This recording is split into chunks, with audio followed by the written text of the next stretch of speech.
욥의 계속되는 육체적, 정신적 고통은 그로 하여금 계속되는 고통의 소리를 내게 합니다. 고통의 소리는 고통에 대한 자연스러운 반응이죠. 욥이 고통의 소리를 계속 낸다는 것은 자신의 고통이 지속되고 있으며 상황의 변화가 없음을 보여줍니다.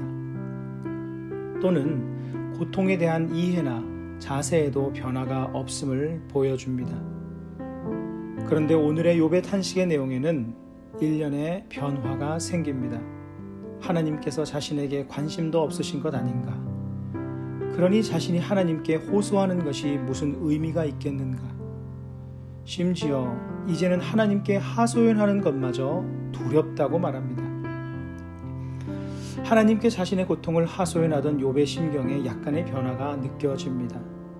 얼마 전까지는 하나님께서 자신을 감찰하시는 사실이 마음을 어렵게 한다고 하였습니다. 그러다가 오늘 본문에서는 자신에게 무관심하신 것 아니냐는 반대의 이야기를 합니다. 이렇게 욥이 느끼게 된 이유는 아무리 기도하고 고통을 호소해도 응답하지 않으시는 하나님의 모습 때문입니다. 게다가 건강의 호전도 전혀 보이지 않고 고통만 지속되고 가중되기 때문입니다. 대화를 할 때 한쪽 사람이 한참 이야기하는데 상대방이 쳐다만 보고 묵묵부답하거나 한다면 얼마나 답답하겠습니까?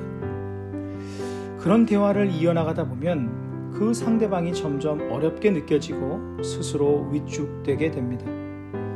내 대화에 관심이나 있는가? 내가 이 사람과 이야기하는 것이 무슨 의미가 있는가? 이런 생각이 들게 됩니다. 욥의 상태가 이와 같았습니다. 그런데 여기에 더하여 욥은 하나님과 대화를 하는 것이 두렵기 때문에 자신의 마음속 이야기를 마음껏 꺼내어놓고 무엇이든 이야기할 수가 없다고 말합니다. 대화에서 안전감이 보장되지 않으면 안전한 말만 하게 됩니다. 즉, 자신의 감정과 마음을 솔직하게 쏟아낼 수가 없다는 뜻입니다. 형식적인 대화만 오갈 뿐이죠. 그 관계는 형식적인 관계만 될 뿐입니다. 결국 진솔하지 못한 관계를 만들어 둘 사이를 멀어지게 만듭니다. 욥의 이런 모든 심경의 변화는 하나님께서 자신에게 무관심하다는 서운함에서 비롯되었습니다. 묵묵부답으로 일관하시는 하나님의 모습에 기다리다 지친 결과입니다. 사실 여기에는 욥의 컨텍스트에 대한 이해도 필요합니다.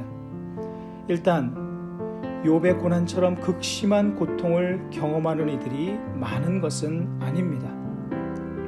욥의 그러한 모습에 대하여 쉽게 단정지어 그를 비방할 수 없다는 뜻입니다.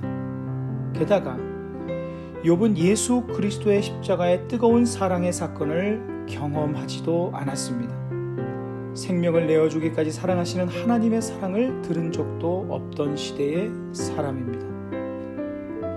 그러나 이 시대를 살아가는 우리에게는 그 사랑을 몸소 보여주신 예수님의 십자가 사건의 은혜가 있습니다. 그 십자가의 사랑이 우리의 마음속에 자리 잡고 있습니다. 사랑의 예수님께서 우리와 늘 동행하고 계십니다. 히브리서 4장 15절 16절은 우리에게 이렇게 말씀합니다. 우리에게 있는 대제사장은 우리의 연약함을 동정하지 못하실 이가 아니요 모든 일에 우리와 똑같이 시험을 받으신 이로되 죄는 없으시니라. 그러므로 우리는 긍휼하심을 받고 때를 따라 돕는 은혜를 얻기 위하여 은혜의 보좌 앞에 담대히 나아갈 것이니라.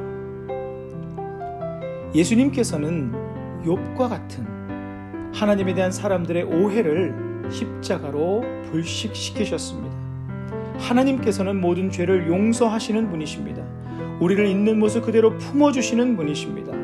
그분께서는 우리가 어떠한 모습이든 있는 모습 그대로 담대하게 그분께 나아오기를 원하십니다. 그분께 나아가는 것이 믿음입니다. 그분께 나아가지 않는 것이 불신입니다.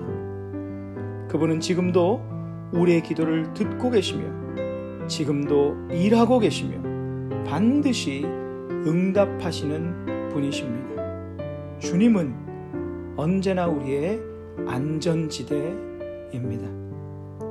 오늘 말씀을 기억하시면서 기도의 자리로 나아가시겠습니다.